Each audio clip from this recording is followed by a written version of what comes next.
Oke, setelah kita selesai memasangkan FRP pada bumper depan dan belakang, sekarang kita akan coba pasang tiang AO untuk pemasangan roller. Nah, di sini saya akan menggunakan roller 9 mm untuk bagian depannya, sedangkan untuk belakang saya akan tetap menggunakan roller 19 mm. Oke, dikarenakan pemasangan FRP ini cukup rendah dan dekat sekali dengan ground, di sini artinya ground clearance-nya sangat kecil. Nah, maka pemasangan tiang AO harus diperhatikan juga. Nah, oleh karena itu, jika kita menggunakan tiang AO seperti ini dan kita tidak menggunakan motor shaft sebagai stabilizing pole, maka untuk pemasangannya kita harus menggunakan spacer agar bagian bawah dari tiang AO ini tidak mengenai lintasan pada saat mobil dijalankan. Nah, lebihnya kira-kira akan sebanyak ini. Jadi kita butuh spacer untuk mengganjal bagian atasnya ini. Nah, berikut ini spacer yang akan kita gunakan untuk memasang atau mengganjal bagian tiang AO-nya.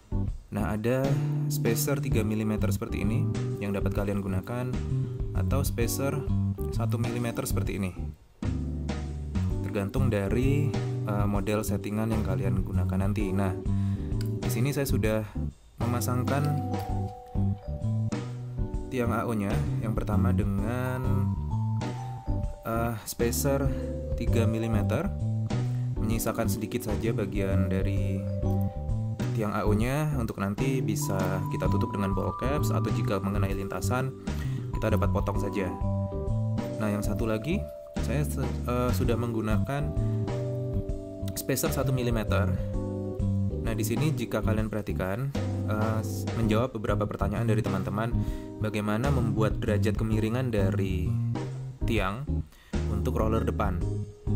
Nah, kalau saya sederhana saja, Tamiya di sini sudah menyediakan banyak sekali part yang bisa kita gunakan. Salah satunya adalah angle adjuster. Jadi angle adjuster bisa kita gunakan untuk menciptakan derajat kemiringan pada roller depan. Contohnya saya menggunakan angle adjuster merah seperti ini.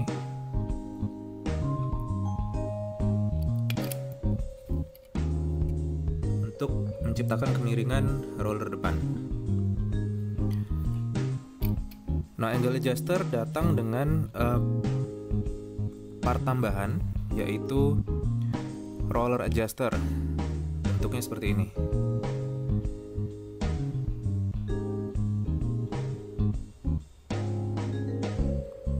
Nah, roller adjuster ini fungsinya sama dengan angle adjuster yang panjang tadi, hanya saja ini dipasangkan untuk menciptakan derajat kemiringan pada roller yang kita pasangkan di tiang AO.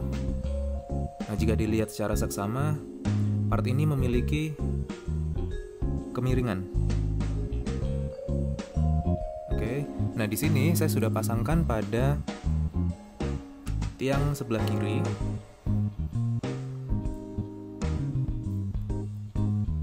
Untuk bagian atas dan bawah dari tiang AO-nya.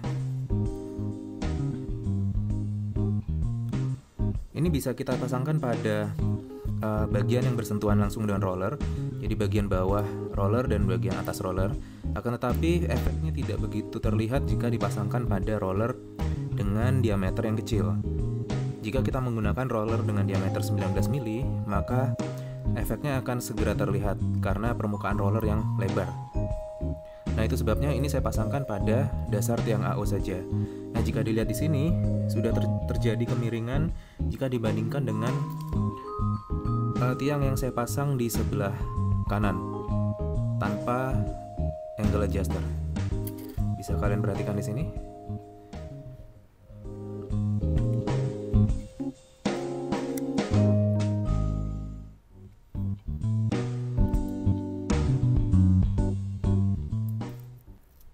Terlihat ada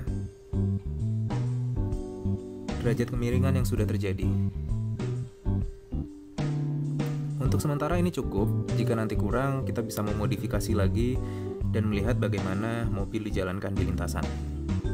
Oke, selanjutnya kita akan pasangkan roller pada tiang ini dan saya akan menyesuaikan tiang sebelah kanan untuk disamakan dengan yang kiri menggunakan angle adjuster. Nah, ini tadi kedua tiang yang sudah saya pasangi angle adjuster.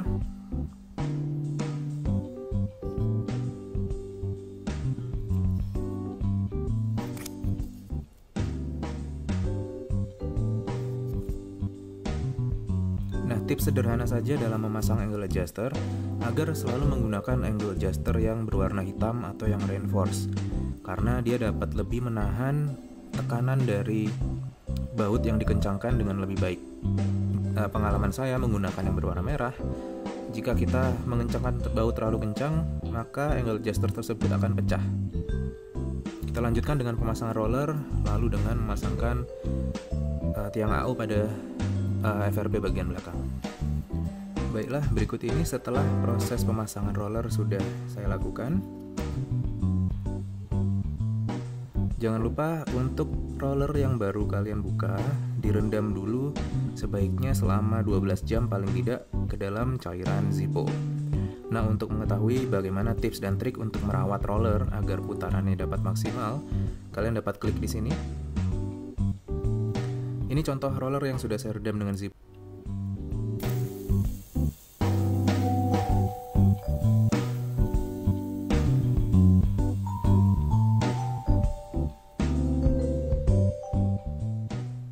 Nah, ada kalanya perawatan dengan merendam roller ke dalam Zippo dilakukan secara berkala, terutama sebelum setiap event race. Untuk bagian belakang, saya akan gunakan jenis roller disc seperti ini. Diutamakan yang ringless agar mobil dapat menikung dengan cepat di lintasan.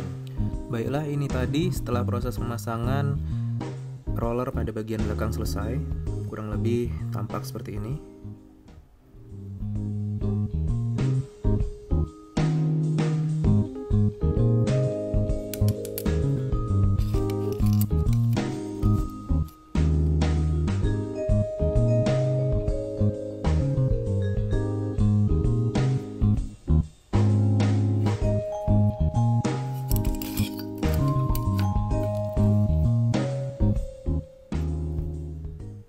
Dan berikutnya kita akan pasangkan per pada bagian depan untuk pemasangan body dampernya.